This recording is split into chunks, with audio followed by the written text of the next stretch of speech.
Hey, welcome to Live with Lynn.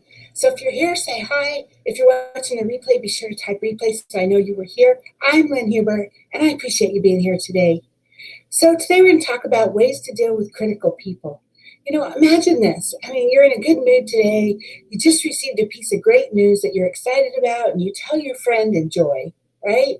But then she listens with disinterest as you gush away. Or worse yet, she comes back with a negative response. And before you know it, you've switched from being like totally excited and happy to feeling discouraged. Has this happened to you before? It has to me, right? And unfortunately, this behavior is quite typical of critical people. No matter what you say, people who are critical will always find a way to bring down the conversation. You can't remember the last time they gave you a compliment or a positive feedback. They tend to scrutinize and nitpick on every little issue, and then they harp on it and they offer unwanted negative thoughts. If that's not enough, critical people are often ready to discourage you. It seems like they have a filter that blocks out whatever is good and just focuses on the bad. Rather than praise, they seem to only know how to criticize. And constructive criticism is fine, right? That's good. But some people who are so relentlessly negative that they can suck all the joy out of life. No matter what happy news you might have, they're guaranteed to find the cloud to fit your silver lining. So I have some ideas that you can use to help deal with hypercritical people.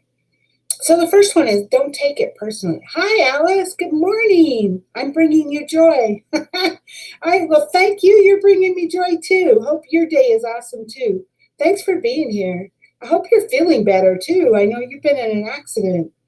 Anyway, so getting back to this, the first one, don't take it personally. It's a safe bet that it's not you, it's them, right? Some people just hug their negativity around them like a security blanket, and it colors their view of the world.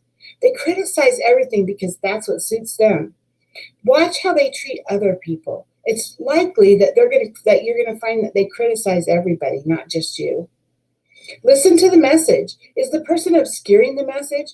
Maybe your critical friend is tactless or bad at expressing themselves rather than just being mean.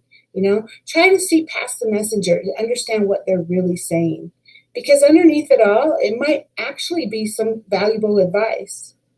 Don't take it personally, though. Remember, their comments are just their opinion. It doesn't mean anything until you internalize it. The key here is to know yourself. That makes it easier to ignore their negative words. Hi, Alice. Rosemary. Good morning. Good to see you. Accept the feedback. You can decide to take crucial feedback on its own merits. That is as a source of honest feedback, right? At least with hypercritical people, what you see is what you get. If you can see past the blunt delivery, you might actually be able to find a kernel of truth that can improve the way you do things. So if during the conversation you feel the need to respond in some fashion, be non-committal. You might say something like, well, you may have a point, or that's something to consider, or I understand what you're saying. Those kinds of ways are the ways that you handle criticism assertively. It's important to note that none of these responses agree with the criticism. You're not agreeing with them, you're just acknowledging them, right? They're merely a way to tell the other person that you're hearing them. And then if it feels like there might be something there, then take that feedback and sit down with it later and see if it might be something worth your attention. Because just because they're negative doesn't mean that the feedback itself is bad, right? And if you're not sure, take that feedback to someone you know and trust. Maybe not necessarily someone who agrees with you all the time, but someone who you know and trust that they'll be honest with you and get their reaction. Deal with your discomfort. Criticism never feels good. Try to read your own discomfort as a source of information about what's being said. Does the negative feedback trigger a recognition deep within you? Maybe it subconsciously reminds you of a past event, or maybe there's a ring of truth to the criticism. If it's affecting you, if it's really affecting you, and it's bringing something up, then it could be that maybe there is a ring of truth. Even though the source is not good, right? So sit with your discomfort and see what it is that it's telling you. And if you can't take the heat, stay out of the kitchen, right? If you can't stand being criticized, then it's up to you to not get into situations with people who are going to likely criticize you. So don't ask for advice or expose yourself to their negativity. They're not going to change. They're not likely to change. So you need to take control and avoid such conversations. So if you know that someone is critical, then don't share good news with them, right? Don't share good news if you know that they're probably likely going to throw cold water on it. Don't seek their praise if you know that you're not going to get it from them. Find someone else to seek their praise. Go after, share the good news with someone else. Just stay out of their way, right? You have a choice about how to deal with negative people. You can decide not to engage with their negativity. You can ignore them, or you can just avoid them altogether. Sometimes there are situations where you have to be in contact with them, like if, for instance, if they're at your job or if they're family or something. And so if you do, then be helpful, but don't engage with them. Otherwise, it's up to you whether you want to have any contact with such negativity or not. Remember, the constant critic is really just an adult with a little child inside who's looking for attention and validation. That's their problem, right? And if you don't give them what they need, they'll look for it somewhere else, and then you don't have to worry about it, right? So that's the thing. Don't feed them for more. They'll go find it somewhere else.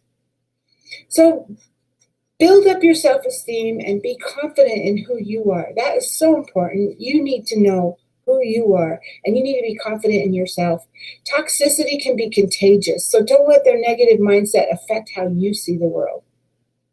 So, hey, now I'd love to hear from you. I'm sure you've dealt with negative, critical people before. What kinds of things help you to deal with them and keep your self-esteem intact? Please share your thoughts in the comments. I would love to hear your stories. Alice says, I love my positive Avon peeps. So many of us really support each other. That's true. That's one of the awesome things about the Avon Nation is we tend to support each other. But even there, sometimes there's negativity, and you just have to learn to let it go, right? Karen, hi, I'm late at work. Awesome. Sorry that you're having to be working.